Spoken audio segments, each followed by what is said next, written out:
কত সুন্দর আকাশ, কিন্তু আকাশটার আজ খুব মন খারাপ, কেমন মুখ কালো করে বসে আছে দেখেন। আর মনে হচ্ছে কেউ যেন তার রাগ ভাঙাচ্ছে না বলে সে বেশি বেশি এলোমেলো হয়ে উঠছে। খুব কম ভাগ্যবতী মেয়ে আছে যারা রাগ করে বসে থাকলে তার বর তার রাগ ভাঙিয়ে দেয়। এখনকার দিনে কেউ কাউকে আর দাম দেয় না। তুমি রাগ করেছো তাতে আমার কি, মরগে যাও। ঠিক এরকম একটা মাইন্ডের জন্য, মানে ইগো প্রবলেমের জন্য কত স্বামী স্ত্রী যে কত দূরত্ব নিয়ে একসাথে আছে, সেটা আসলে শুধুমাত্র তাদের ওই সন্তানের মুখের দিকে তাকিয়েই হয়তো সংসারটা টিকে আছে।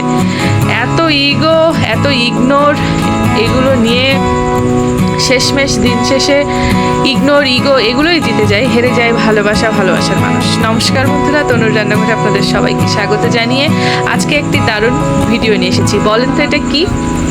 আপনারা আজকে দেখেই বলবেন যে এটা কি ভেজেছি আমি। এইটা এত ভালো লাগে, অনেকে অনেক রকমভাবে রান্না করে, কিন্তু আমি চিংড়ি মাছ দিয়ে মশলাদার করে ভাজা ভাজা করি। এটা আমার ভীষণ ভালো লাগে। আর এই সিজনে এটা যে এত সুন্দর পাওয়া যায়, বাচ্চা থেকে বড় সবাই এটা খুব পছন্দ করে। এই যে দেখেন, দেখে কি কিছু বোঝা যাচ্ছে এটা কি? আপনারা বলেন তো, যারা এটা খেতে ভালোবাসে, যারা এটা রান্না করে, তারা এটা দেখে তো এতক্ষণে বুঝে গিয়েছেন, তাই না? গলা চুলকাবার ভয় একদম করবেন না, এইভাবে একদিন বাড়িতে রান্নাটা করবেন। এই যে দেখেন, আমি কত ছোট ছোট করে কেটে নিয়েছি।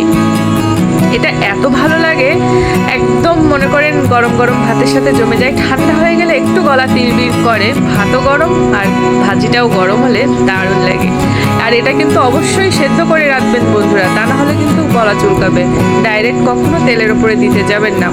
এটা না আমাদের এখানে আগানে বাগানে খুঁজলে পাওয়া যায়, টাকা দিয়ে কেনা লাগে না। কিন্তু আজ আমি আপনাদের পুরো গাছটা দেখাতে পারলাম না, কেটে কুটে গুছিয়ে নিয়ে এসে দেখিয়েছি শুধুমাত্র আপনাদেরকে বোঝানোর জন্য আর আপনাদের কাছ থেকে বোঝার জন্য যে আপনারা কতটা চিনেন এইটাকে। আর মেয়েরা বেশিরভাগ এটা খেতে পছন্দ করে, আমি দেখেছি।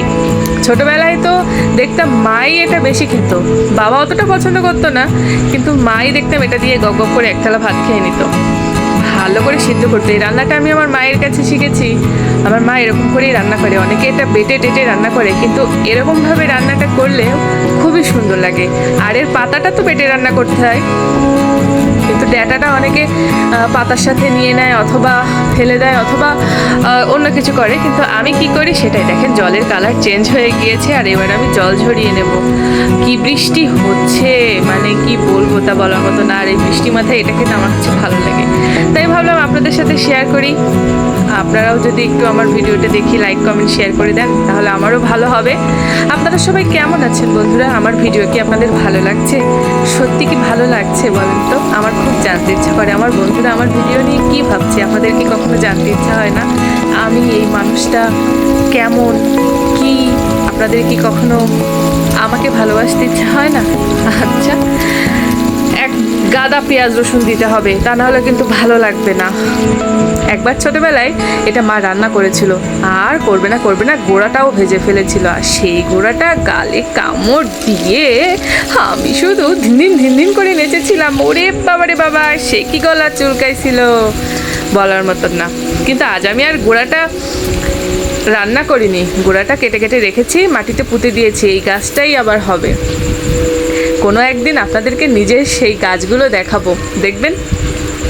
আমি পেঁয়াজ রসুন ভেজেছি, চিংড়ি মাছ ভেজেছি, তার মধ্যে জিরে দিয়েছি আর শুকনো ঝালের গুঁড়া, ব্যাস। আর কিচ্ছু দেবো না।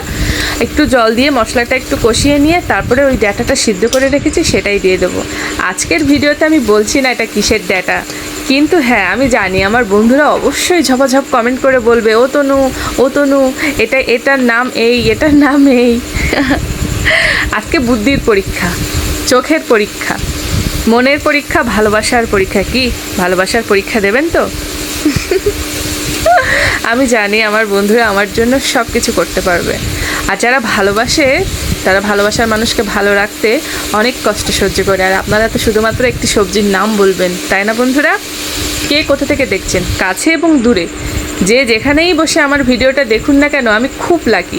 আপনার ওই অত দামি টাচ ফোন, অত টাকা নেট কিনে যে আমার ভিডিও দেখছেন, আমাকে দেখছেন, এর মতন সৌভাগ্য আর হয় না। কে কোথায় ছিলাম বলেন তো? আজ শুধুমাত্র রান্না দিয়েই আপনাদের কাছে পৌঁছাতে পেরেছি।